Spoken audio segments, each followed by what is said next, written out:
Mon travail consiste à venir apporter mon expertise auprès des représentants du personnel dans les entreprises lorsque ces représentants du personnel estiment qu'il y a un problème dans leur entreprise, que les salariés sont exposés à un risque professionnel.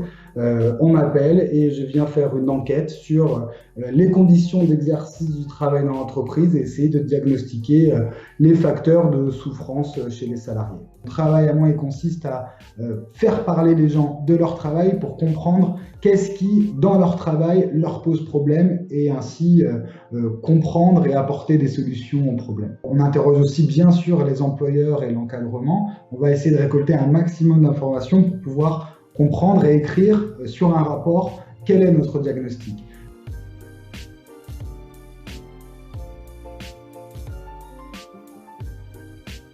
Alors, ce que je rencontre souvent, c'est des situations qui me sont remontées par les représentants du personnel dans des établissements hospitaliers et des EHPAD qui voilà, constatent que parmi les salariés, il y a beaucoup de souffrances, des souffrances qui sont dues souvent à des manques de moyens, des moyens matériels, mais surtout humains. Des salariés qui sont stressés, qui sont en contact avec la souffrance des patients très régulièrement et à qui on demande d'aller plus vite dans le soin et dans l'accompagnement des malades. Voilà. Donc on essaye d'apporter, nous, notre diagnostic de la situation et puis de leur proposer des solutions pour pouvoir remédier au moins en partie à ces problèmes.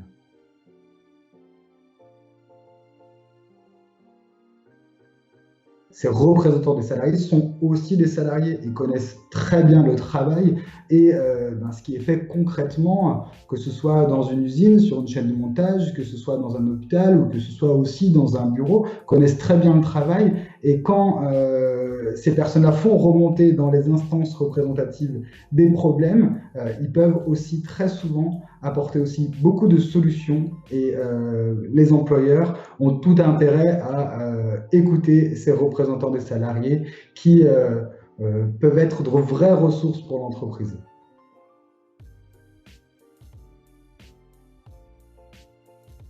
Quand j'étais en primaire, je voulais être basketteur noir américain, jouer en NBA, mais je crois que j'avais pas les prédispositions requises pour faire ce métier-là. Donc je me suis rabattu sur autre chose. J'ai eu un parcours assez typique d'un lycéen étudiant assez moyen qui s'intéressait un petit peu aux choses qui l'entouraient. J'ai fait de la sociologie et je peux dire que je suis une des rares personnes qui se retrouvent en fac de socio un peu par hasard, à finir la fac de socio et à trouver un poste de sociologue, donc de consultant expert en CHCT. J'ai rempilé aussi après avec une année d'études en Master 2 en ergonomie des organisations, qui me permet aujourd'hui de pouvoir comprendre, enfin d'avoir les outils pour analyser le travail.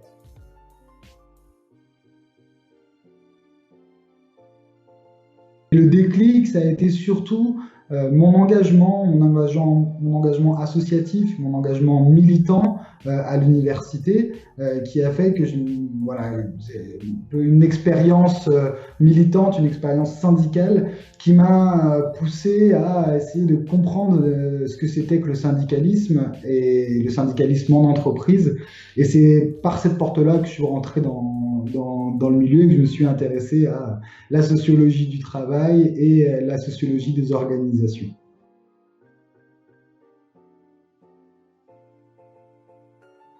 Notre métier nous amène à beaucoup voyager, en tout cas en France, puisque c'est des prérogatives nationales. Et un jour, je peux être dans une usine qui fabrique des pompes pour moteurs diesel pour l'automobile. Le lendemain, je peux être dans un service après-vente de mutuelle qui va avoir des problématiques qui sont complètement différentes.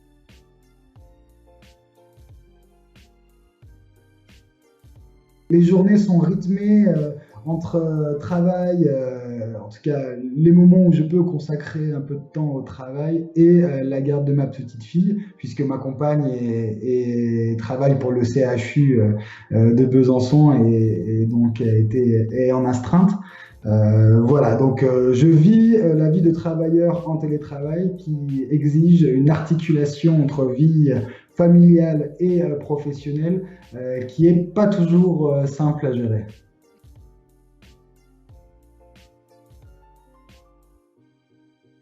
Malheureusement, je vais avoir, je pense, beaucoup de travail à la sortie de crise, c'est-à-dire que entre les entreprises qui vont très mal économiquement, entre les personnes, je pense notamment au milieu hospitalier qui va sortir de cette crise avec, voilà, avec un poids qu'ils ont eu à porter pendant des semaines et des semaines.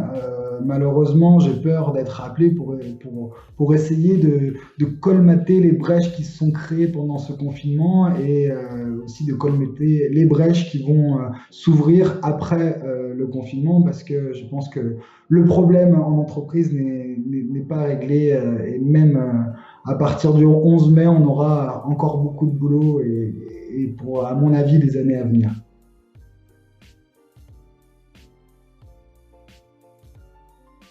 Le point positif, entre guillemets, de cette période de crise, c'est que peut-être qu'on va finir par se poser les bonnes questions, questions sur le bien-être des personnes, questions sur l'environnement de travail, qu'est-ce qu'il faut pour bien travailler, qu'est-ce qu'il faut pour travailler en sécurité sanitaire. Donc je pense que ça va au moins permettre de se reposer des questions qu'on avait oublié de se poser et qui vont pouvoir remettre eh ben, les choses qui sont importantes, c'est-à-dire la santé, les valeurs humaines, au centre des problèmes.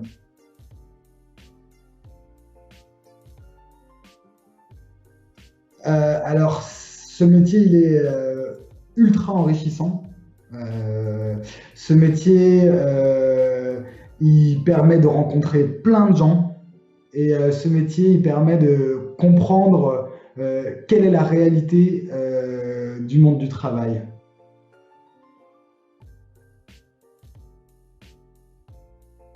Eh ben, les contraintes, c'est qu'on peut être appelé un dimanche soir pour nous dire il faut absolument lundi que vous soyez là puisqu'on a un gros souci. On préconise des choses aux entreprises qu'on ne s'applique pas à soi-même, comme sur la durée du travail où on fait des journées à rallonge. Et la troisième chose, pouvoir s'adapter à toutes les situations, même les plus compliquées.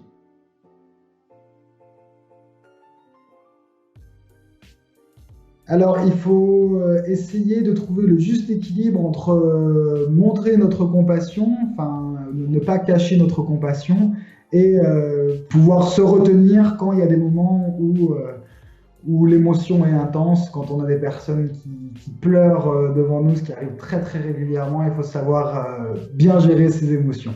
Alors, une autre compétence pour être un bon expert, je pense, c'est de pouvoir s'adapter à notre interlocuteur, qu'il soit ouvrier, manager ou top manager, qu'on puisse parler le même langage, c'est quelque chose de très important.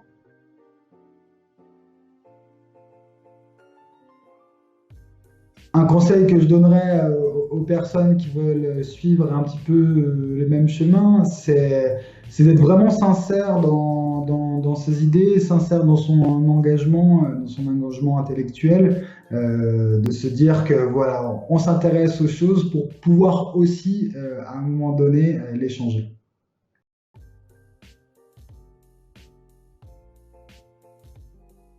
Dans 5 ans, je me vois déconfiné déjà, je pense que ça c'est important, je l'espère, je l'espère. J'aimerais bien continuer à faire ce métier-là, je l'espère en tout cas, puisque c'est passionnant, en espérant que les situations qu'on aille voir soient moins douloureuses et qu'on puisse intervenir pour faire du positif, enfin, plutôt que de pallier à du négatif.